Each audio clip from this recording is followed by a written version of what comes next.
Eh bien, bonsoir à tous les amis, supporters, supportrices parisiens, amoureux du football, supporters de notre club, bienvenue à vous. Les amis, cette vidéo risque d'être très longue. Là, je suis en train de la commencer, donc je ne sais pas précisément combien de temps elle va durer, mais regardez-la jusqu'au bout, même si vous ne pouvez pas la regarder en une fois, voilà. Parce que j'ai beaucoup de choses à dire, notamment sur Pochettino, les amis, à qui j'ai demandé, vous le savez, du temps et tout. J'ai fait une vidéo récemment où je vous expliquais qu'il fallait s'inquiéter de ne pas voir de progression, etc. Que maintenant on est en novembre, il faut passer l'accélération. Malheureusement, les constats que j'ai fait dans la dernière vidéo, c'est les mêmes. Alors il y a eu du mieux face à Nantes, face à Bordeaux, ouais, en Ligue 1. Mais là, hier, la vérité était criante face à un club de haut niveau de Ligue des Champions. On se rend compte qu'il n'y a aucune progression chez Pochettino. C'est-à-dire dans le jeu, dans la tactique, comment les joueurs sont placés, comment les joueurs doivent se placer. Les joueurs eux-mêmes, on le voit, ne comprennent rien. Ils ne se sont même pas placés au bon endroit, ils se marchent dessus. Ça fait un an que Pochettino est ici. Emery, quand il arrive, Emery, sur ces 2 ans, on voyait quand même quelque chose. On voyait ce qu'il voulait faire. On voyait quand même des choses. Ça jouait pas trop mal. Tuchel, hein, et vous connaissez mon avis sur Tuchel, les amis. Hein. Tuchel, lui, malgré ça, a réussi quand même les 6 premiers mois. On la voyait clairement, la patte Tuchel, les 6 premiers mois. Jusqu'au fiasco Manchester, où il a commencé un petit peu à perdre un peu le fil et à moins jouer, où on n'a jamais retrouvé son jeu des 6 premiers mois. Mais au moins, il y avait quelque chose. Maintenant, si je vous pose la question, Pochettino, depuis, ça va faire un an qu'il est là, qu'est-ce qu'on voit, je parle tactiquement, dans le jeu, dans la mise en place. Qu'est-ce qu'on voit? Rien. On ne voit pas on ne sait même pas ce qu'il veut faire, comment il veut jouer. On voit rien, c'est le néant total. D'accord? Malgré que oui, il a ramené quand même une équipe avec un autre état d'esprit. Il y a eu des choses qui sont améliorées, comme Gay qui s'est amélioré. Mais là, je parle vraiment au niveau de la tactique, au niveau de la mise en place. On ne voit rien. Et maintenant, Monsieur Pochettino, qui, comme par hasard, comme cet été, on entend plein de rumeurs sur ses envies de départ, qui lui-même, comme cet été, il ne dément pas. Alors cet été, l'excuse c'était j'ai pas démenti parce que j'étais en vacances et c'est les rumeurs et c'est comme ça. Alors qu'il aurait fallu faire un tweet de 2 minutes, comme l'avait fait Icardi cet été, rappelez-vous, fake news. Alors que toute la presse mondiale en parlait et confirmait qu'il voulait partir, soit au Real, soit retourner à Tottenham. Finalement, il n'est pas parti. Là, en ce moment, on vit la même chose. Et il ne confirme, il ne dément pas, même pas clairement, il dit juste, oh, c'est des rumeurs, il faut vivre avec ça. Ou alors, si on lui pose la question, il se casse, il ne répond pas. Il ne dit pas vraiment, non, moi. Et alors, il a dit, oui, je suis bien à Paris, ok. Mais il ne dit pas, je suis là sur le long terme. J'ai envie de réussir, j'ai envie de prouver ici, j'ai des choses à accomplir ici. Non. C'est, oh, bon, non, moi je suis bien à Paris. Hein, et ce ne sont que des rumeurs, machin. Il dément pas clairement. Il ne dément pas pourquoi. Tout simplement pourquoi il ne dément pas. Cet été, il n'a pas démenti. Là, il ne dément pas pourquoi. Parce que s'il dément et que finalement il part, il va passer pour un con. D'accord? Et si il confirme, oui, j'aimerais bien partir, mais que finalement ça ne se fait pas, comme cet été où ça n'a pas pu se faire, il passerait aussi pour un con. Donc en fait, il adapte son discours par rapport à ce qui va se passer. C'est pour ça qu'il est un petit peu, voilà, il ne dément pas, il ne confirme pas, il attend. Et cette situation est trop pesante au club, les gars. C'est trop pesant.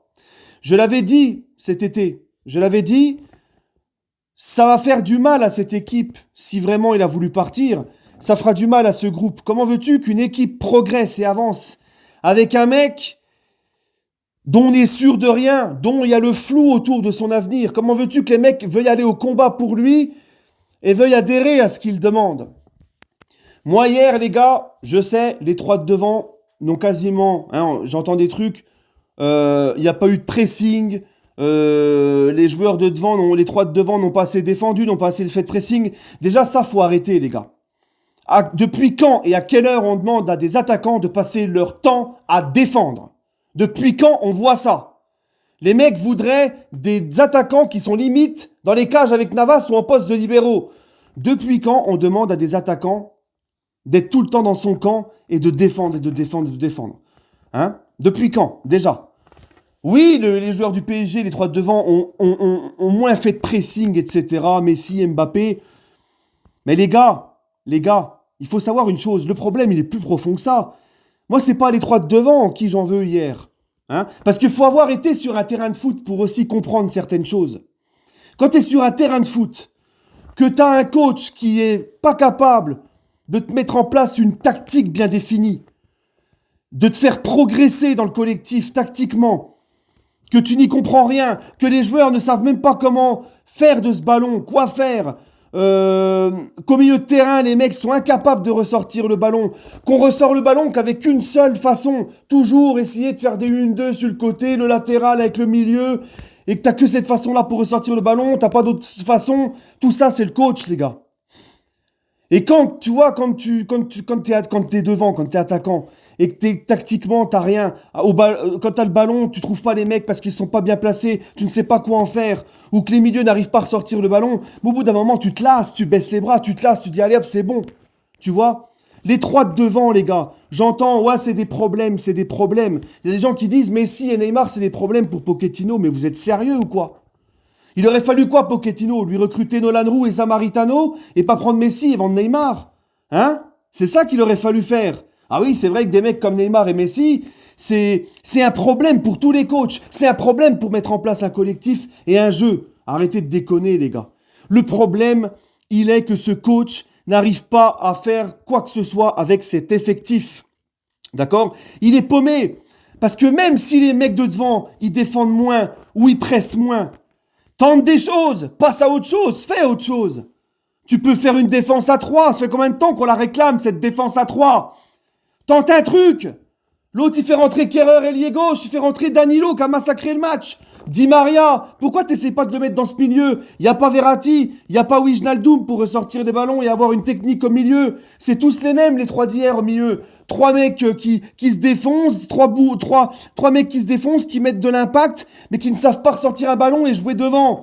Et encore Paredes, qui court moins qu'Herrera et Gay. Pourquoi t'essayes pas, en l'absence de Verratti ou de Wijnaldum, de Verratti surtout qui lui sait sortir d'un pressing technique, casser des lignes, pourquoi t'essaies pas de mettre Di Maria dans ce milieu de terrain? Di Maria, elle est sur le banc. Hein? On me disait, soi-disant, les Qataris lui imposent de mettre les 4 sur le terrain lors des gros matchs. On l'a vu que non. Non, on a vu que non. C'est lui. Il a mis Di Maria hier sur le banc. Il n'y a personne qui lui impose quoi que ce soit à Pochettino. Hier, Di Maria, c'était un gros match et pourtant, il était sur le banc. D'accord? Qui t'empêche de le mettre au milieu de terrain, Di Maria, hier? Qui t'empêche de le faire rentrer au milieu de terrain? On va me dire, ouais, Di Maria, il veut pas jouer milieu. Mais les gars, Di Maria, tu lui dis, écoute, tu joues ce soir ce gros match de Ligue des Champions. J'ai besoin de toi au milieu de terrain. C'est soit ça, soit tu ne joueras pas. Comme c'était le cas hier, il a débuté sur le banc. Mais Di Maria, il va te dire, mais je viens au milieu de terrain, moi je joue, je veux jouer. Tout ça, c'est les choix de Pochettino. On lui a ramené des latéraux. On savait qu'il y avait des lacunes au poste de latéral. On lui a ramené des latéraux. Un crack. Mendes, c'était un crack au Portugal. Il devient quelconque. C'est un joueur, normalement, il est offensif. Hakimi, 60 millions.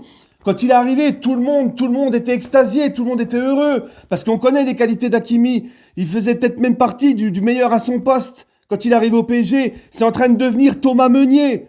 Parce que on n'exploite même pas nos latéraux. Il sait même pas tirer le mieux de nos latéraux. Nos latéraux ne montent quasiment jamais. On passe quasiment jamais sur les côtés. Hier, lors des phases de possession du PSG, on le voyait, il ne savait pas quoi faire du ballon. C'était tout le temps du passe en retrait, je reviens latéral, hop, je reviens. On le voit, les mecs qui sont paumés. Et ça, les gars, c'est Pochettino. C'est Pochettino. Il voit qu'on prend l'eau, il voit qu'il est impuissant, il ne sait pas quoi faire. Tu vois, contrairement à un Guardiola qui sait tactiquement changer quand il faut pas, qui observe l'adversaire, voilà. Au bout d'un moment, moi je veux bien, mais ça fait presque un an qu'il est là, on n'a rien vu. Et quand j'apprends que Pochettino, ça fait un an qu'il est là, les gars, il ne parle toujours pas français. D'accord? Quel exemple tu donnes à tes joueurs? Au moins, Emery et Tuchel faisaient l'effort de parler français. Tu vois, c'est facile de dire les joueurs en ont rien à foutre, mais est-ce que le coach leur montre l'envie d'avoir quelque chose à foutre? Il ne parle pas français. Pochettino, les gars, ça va faire un an qu'il est au PSG, il est encore à l'hôtel, sa famille est en Angleterre. C'est l'image et l'exemple d'un coach qui a envie de se mettre dans le long terme, ça? C'est un coach qui a envie de s'investir, c'est un coach qui montre l'exemple de l'importance de ce club, de l'envie de s'investir. Et moi, je suis désolé, quand des joueurs ressentent qu'il y a du flou autour de ce coach, qu'on ne sait pas s'il va rester, partir, qu'il est en train de négocier dans le dos de Manchester United alors qu'il est encore coach. Mais les joueurs, au bout d'un moment, les gars, faut pas croire. Et ça reste des êtres humains. Hein? Au bout d'un moment, les mecs, ils vont le lâcher. Les mecs vont lui dire, t'es bien gentil, mais c'est bon. Tu vois? Hein? Les gens, ils disent, parce que je connais maintenant l'excuse des mecs. Quand ils partent du Paris Saint-Germain, ils se cachent derrière le Qatar. Ils se cachent derrière la politique du club. D'accord? Pochettino va se dire, j'ai pas les pleins pouvoirs. Mais à quelle heure et à quel moment un entraîneur a les pleins pouvoirs, s'il vous plaît? Mis à part peut-être Guardiola à City. Même au Bayern de Munich, c'est Rummenigge qui fait le mercato. C'est lui qui valide les recrues. Si par exemple Nagelsmann veut une recrue qui ne plaît pas aux dirigeants du Bayern, ils ne le prendront pas. D'accord? Bounassar, tout ça. Il en voulait même pas Flick l'année dernière de Bounassar. On lui a ramené, on lui a dit on n'a pas beaucoup de fric, c'est comme ça, tu prends Bounassar. Même au Bayern, les gars. Hein? Au Real Madrid, c'est Pérez qui fait les recrues. C'est Pérez qui valide les recrues. Au Barça, c'est Laporta qui négocie, qui fait les recrues. Hein? Les pleins pouvoirs pour un coach, c'est dangereux aussi, les gars. Regardez Sampaoli à Séville. Il leur a fait faire le mercato du siècle. Pour ensuite, 6 mois plus tard, oh bah allez hop, moi je me casse à la fin de saison avec l'équipe d'Argentine et vous vous démerdez avec toutes mes recrues là. Bielsa à Lille, qui a fait recruter je sais pas combien de joueurs à Lille pour se barrer, ça c'était un vrai fiasco, ça n'a pas fonctionné. Lille qui se retrouvait avec tous ces mecs là autour des bras là. Hein, qu'est-ce qu'on va en faire de ces recrues? Garcia à Lyon, à l'OM. Mais personne n'a les pleins pouvoirs, aucun coach n'a les pleins pouvoirs. C'est très rare, les gars. Et pour avoir les pleins pouvoirs, faut au moins le mériter. Tu peux donner les pleins pouvoirs à un Guardiola, un gars comme ça.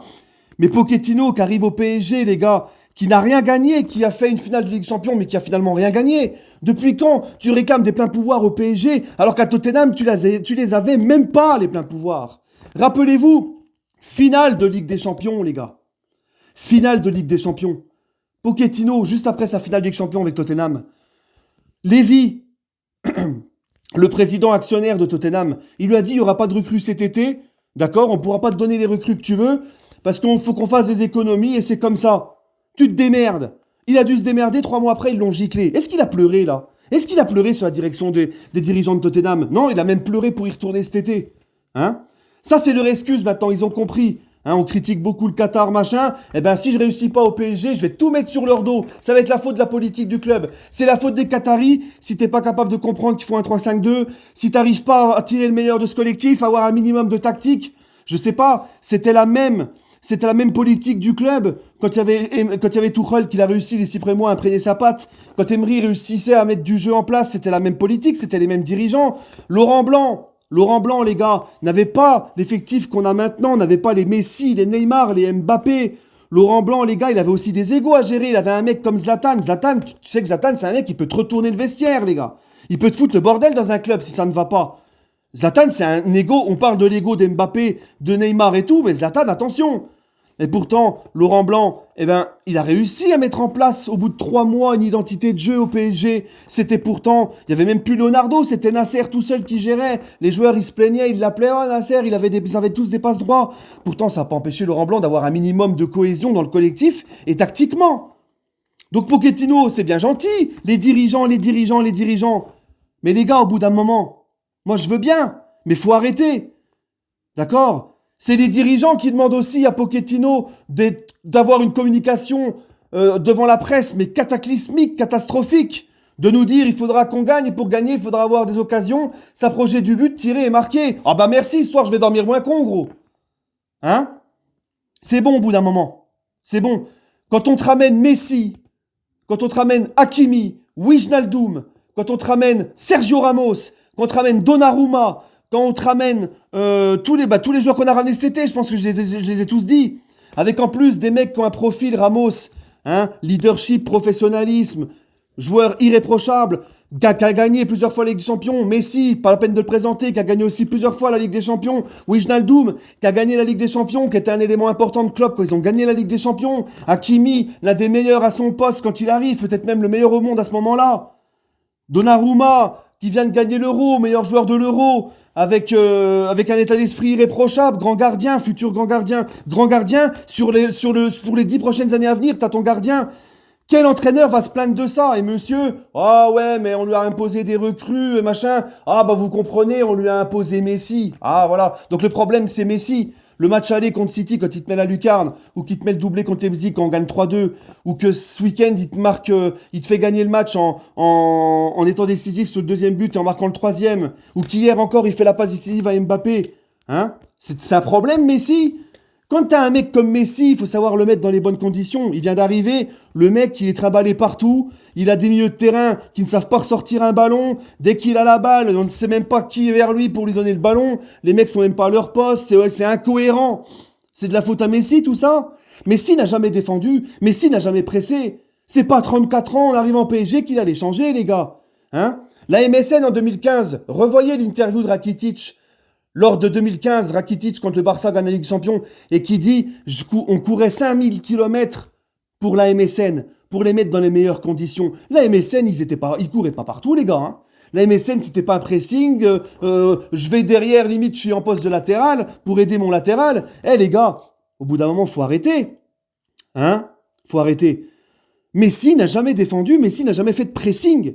J'en parlais hier avec Logito dans un live, il m'a dit, des fois je vois, à l'image du premier but contre Leipzig au parc qu'on met, il me dit Logito, c'est Messi qui récupère le ballon devant sa surface, et Marquinhos il reprend, il sert Draxler, et Draxler il sert Mbappé.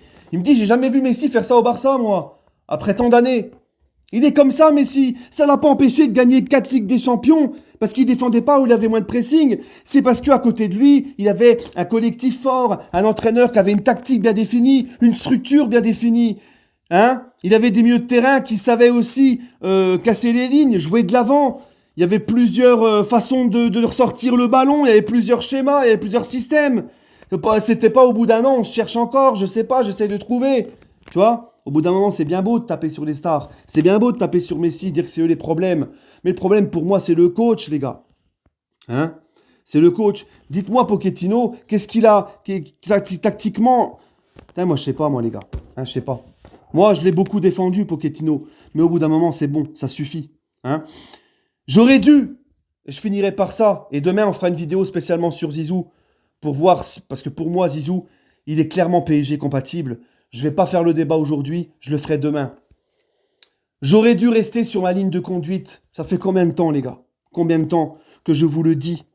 Que des mecs comme Pochettino, que quand tu fais venir des stars, quand t'as une Ferrari, t'appelles pas Jean-Robert du karting club, d'accord? De je sais pas d'où. Tu fais venir un Schumacher, tu fais venir un grand pilote. Quand t'as une Ferrari en F1, tu te fais pas conduire par un mec de karting. C'est le problème qu'on a. C'est pas un problème de faire venir des stars, de faire venir Messi, Neymar, Mbappé. Ces mecs-là, sur les phases offensives, quand t'as le ballon, c'est plus des solutions que des problèmes, les gars. Ces mecs-là, ils vont t'en mettre des buts, ils peuvent être décisifs. Encore une fois, faut que tout soit structuré autour. D'accord? Tout doit être structuré autour de ces mecs-là. Mais le problème, les gars, c'est que au PSG, t'as des stars, et ben il faut une star sur le banc de touche. Il faut un mec qui soit plus qu'un entraîneur, mais qui soit comme eux, une marque mondiale, une grande star, un grand nom, un mec qui a tout gagné en tant que coach, qui a plus rien à prouver, et encore mieux, qui a tout gagné en tant que joueur. C'est ça pour moi. Rien de mieux qu'une star pour diriger des stars. Parce que c'est vrai, et je l'ai toujours dit, et moi, j'y croyais à Pochettino, j'étais naïf. Je me disais, ancien du club, ancien capitaine, même si Pochettino n'a pas marqué, le PSG, c'est pas une légende du PSG, il a rien fait de ouf, mais capitaine pendant 2 ans, il a l'ADN quand même PSG, il a été au club, il est sud-américain, il y a beaucoup de sud-américains dans le vestiaire, c'est quand même un entraîneur qui était quand même respecté par les Sudam, il a quand même emmené Tottenham en finale de Ligue des Champions, mais rappelez-vous, on disait tous, mais va-t-il être capable de gérer ce vestiaire, gérer cette pression qu'il y a au PSG, et on se rend compte que non. Quand il dit dans son interview, attendez, qu'est-ce qu'il dit dans son interview? On m'a fait venir pas pour un projet, mais pour faire gagner les stars, qu'on me ramène, je sais pas quoi. Ou quand tu sais que cet été, il a voulu se barrer déjà, hein, il baissait déjà les bras. Ça en dit long sur l'état d'esprit du bonhomme. Le costume, c'est peut-être vu trop haut pour lui, trop grand pour lui. Parce que Pochettino, au final, c'est comme Emery et Tuchel. C'est des excellents coachs, mais qui ne sont pas faits pour le contexte PSG, finalement. Et ça, je vous l'ai dit combien de fois, qu'on devait prendre un gros nom, un mec qui a du vécu en tant que coach, qui a fait déjà ses preuves. Et j'ai été naïf, j'y ai cru à Pochettino. J'y ai cru. Tu vois. Mais le problème, il est toujours là. C'est qu'on a pris un coach qui finalement n'a rien gagné avec Tottenham, qui a fait certes une finale de Ligue des Champions, mais qui n'a jamais, et on le disait au début, n'a jamais géré des grosses stars. Et ça, c'était le gros point d'interrogation. Comment va-t-il gérer ce vestiaire? Comment va-t-il s'en sortir avec ces mecs-là? Comment va-t-il gérer la pression qu'il y a au Paris Saint-Germain? La politique aussi qu'il y a au PSG? Et ça, c'est pareil. Hein. Au Real Madrid, vous croyez qu'il n'y a pas de politique? À Manchester United, vous croyez Pochettino, il n'y a pas de politique, et vous croyez qu'il va avoir les pleins pouvoirs? Mais jamais de la vie, les gars. Jamais. Hein? Donc encore une fois, c'est pas qu'au Paris Saint-Germain. D'accord? Manchester aussi, c'est très business, très marketing aussi. Manchester United. Il y a des coachs comme ça qui sont faits pour certains clubs, dans certains environnements, avec certains joueurs, certains vestiaires. C'est comme ça. Hein? Au PSG, les gars, notre problème, c'est d'avoir pris des mecs à chaque fois qui n'avaient jamais rien fait en Ligue des Champions, enfin, qui n'avaient pas gagné de Ligue des Champions, ou qui n'avaient fait très peu de choses. On va faire juste ce truc. Emery. Ok, les 3 Europa League. L'Europa League, c'est pas la Ligue des Champions. Valence, Séville, aucun gros vestiaire, aucune star, aucun ego à gérer là-dedans. Ligue des Champions, jamais passé les 8e. Tuchel, quand il arrive à Paris, une Coupe d'Allemagne, deuxième d'Allemagne, une Coupe d'Allemagne, jamais dépassé les quarts de Ligue des Champions. Voilà. Et Dortmund, excusez-moi, beaucoup de petits jeunes, ça n'avait rien à voir avec les stars du PSG. Rien à voir avec le Paris Saint-Germain, sa pression et son vestiaire. Rien à voir. Bon. Pochettino, c'est pareil. Tottenham, pas de vestiaire de stars, ça n'a rien à voir avec le vestiaire. C'est un club où il n'y a pas la pression de tout de suite gagner la Ligue des Champions, où où il y a des grosses stars et tout. Et Pochettino, ben, malgré qu'il a fait cette finale de Ligue des Champions, c'est vrai, mais finalement n'a rien gagné avec Tottenham. Voilà. Voilà les gars. Il est là aussi le souci. Il est là le souci. Donc, on m'a dit, et j'en doute pas que Pochettino, s'il quitte le PSG, pourra peut-être réussir. Bien sûr. On me dit Emery et Tuchel ont réussi en quittant le PSG, mais les gars, il faut comparer ce qui est comparable. Déjà, Emery, il part à Arsenal, il se ramasse. Il va au PSG, il va à Villarreal, il gagne la Ligue Europa, oui, mais je suis désolé. Villarreal, c'est pas le PSG. C'est plus adapté à Emery. Emery, demain, tu le fous à City, ça fait pas comme Guardiola. Hein. Ah non, non. Emery, demain, tu le fous au Real, pas sûr qu'il y arrive du tout. Hein. Parce que Villarreal, ça lui convient très bien, Emery. Voilà, un bon petit vestiaire, sans star, sans machin, tranquille, t'as le temps. C'est ça qu'il lui faut. Tuchel, c'est pareil. Quand il arrive à Chelsea, il n'y a aucune pression de gagner la Ligue des Champions. D'accord? Quand Tuchel, à l'heure actuelle, c'est quoi son effectif? C'est que des petits jeunes avec des vieux briscards. Il n'y a aucune grosse star de l'ampleur d'un Neymar, d'un Messi, d'un Mbappé. Donc c'est pour ça, les gars. Oui, ils ont gagné ailleurs, ils ont fait des grandes choses ailleurs, mais c'est pas le même contexte, c'est pas le même vestiaire, les gars. C'est pas le même club, c'est pas la même pression. Donc, pour réussir au PSG, finalement, encore une fois, je pense c'est une erreur de casting avec le coach. Voilà. Les Qataris, ce que je leur reproche, c'est que maintenant, il faut qu'ils prennent un coach, les gars, de la trempe d'un Ancelotti, d'un Guardiola, d'un Zidane. Regardez Ancelotti, il a voulu aller dans un club moyen, Everton. Hein, un club moins huppé, avec moins de stars, des joueurs. Il n'y a pas réussi. Ancelotti, maintenant, il est en train de remonter le Real, avec les stars du Real, les Hazard, les Benzema, tout l'aura qu'a ce club, la pression de ce club, tous les gros joueurs qu'il y a, les Modric, les Kroos, tous ces mecs-là. Là, il est en train, Ancelotti, il est retourné dans son élément. Un gros club à pression, avec un gros vestiaire. Et voilà. D'accord? C'est ça. Il y a des coachs qui sont faits pour tel club et d'autres pour tel club. Et pour moi, Pochettino, les gars, je n'ai plus d'espoir. Je n'ai plus d'espoir. Il n'y a aucune progression. Ça fait 1 an qu'il est là. Et, et je pense même que les joueurs commencent petit à petit à le lâcher. Voilà. Donc la seule chose, moi, que je peux reprocher aux Qataris, c'est d'avoir encore mis un mec, finalement, qui est venu au PSG non pas avec un nom, mais pour essayer de franchir un palier. Et c'est ça le souci. Hein? Quand t'as des stars, quand tu fais comme le PSG, qui fait venir beaucoup de grandes stars, il faut un mec qui soit une star comme eux, quoi, pour gagner le respect. Et on y reviendra demain sur une vidéo spéciale pourquoi je voudrais Zidane au Paris Saint-Germain. Allez, prenez soin de vous et allez Paris.